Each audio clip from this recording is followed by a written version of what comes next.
एक गांव था झुरमुट। उस गांव के बाहर एक कुआं था। गांव के लोग उस कुएं से पानी तो क्या, कभी उसके आसपास भी नहीं भटकते थे, क्योंकि उनका मानना था कि उस कुएं में भूत रहते हैं।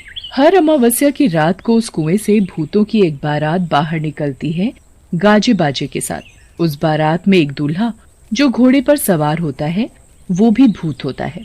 वो बारात गांव में आती है और एक जवान लड़की को ले जाती है। आज फिर ये मनहूस अमावस्या की काली रात आ गई। घर में जवान बेटी है, कैसे उसकी रक्षा करूं? डरने की कोई जरूरत नहीं।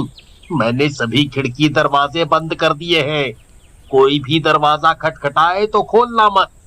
आज हम में से कोई नहीं सोएगा। तभी सुखदेव की बेटी विमला बोलती है, बापू, मुझे कुछ होगा तो नहीं ना? मुझे उन भूतों के साथ नहीं जाना। मेरी बच्ची, हमारे होते हुए तुझे बिल्कुल भी डरने की जरूरत नहीं। पूरा गांव अपने अपने घरों में छिप कर बैठा था। तभी ढोल और शहनाई की आवाज आने लगी। वो आवाज उसी बारात की थी जो कुएं से निकलकर सीधा गांव की तरफ आ रही थी। गाँव वालों, दिखाई नहीं देता क्या तुमको? बारात आई है। हमारा स्वागत नहीं करोगे? और मेरी दुल्हन कहाँ है? कहीं दिखाई नहीं पड़ती मुझे। भूतों की बारात गांव में आ चुकी थी। इमली अपनी बेटी को एक कोने में छिपा कर बैठी थी। तभी भूत अपने घोड़े से नीचे उतरता है और जोर जोर से हंसने लगता है।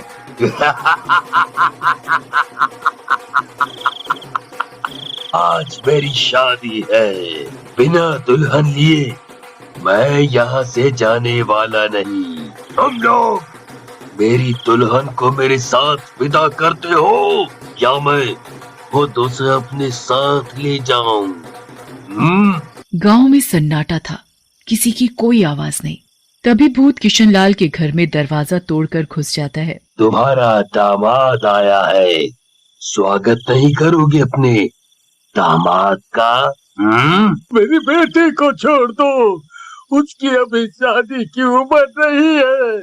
वो तो अभी बहुत छोटी है, बच्ची है। मुझसे झूठ बोलता है तू। कल ही तू अपनी बेटी के लिए दूसरे गांव लड़का देख कर आया है। मुझे सब पता है, सब पता है।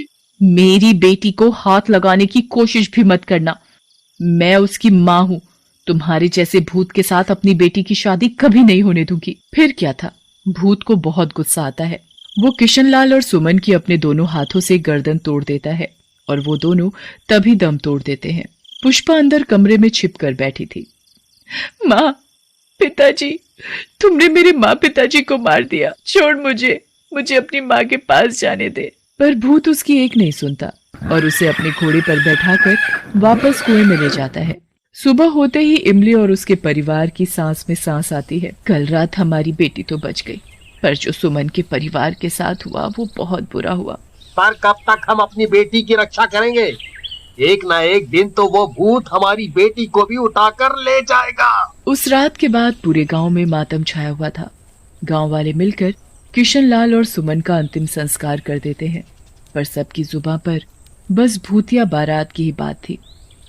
अरे भाइयों, ये सब कब तक चलेगा? वो भूत इस गांव में घुस जाते हैं और हमारी ही आंखों के सामने हमारी बेटी को उठाकर ले जाते हैं। किशनलाल की बेटी पुष्पा हमारी भी तो बेटी थी, हैं? बिल्कुल सही कहा। इस गांव की हर बेटी हमारी बेटी जैसी है। उनकी रक्षा करना हम सभी का फर्ज है। वो तो सही है, पर हम कब तक अपनी बेटियों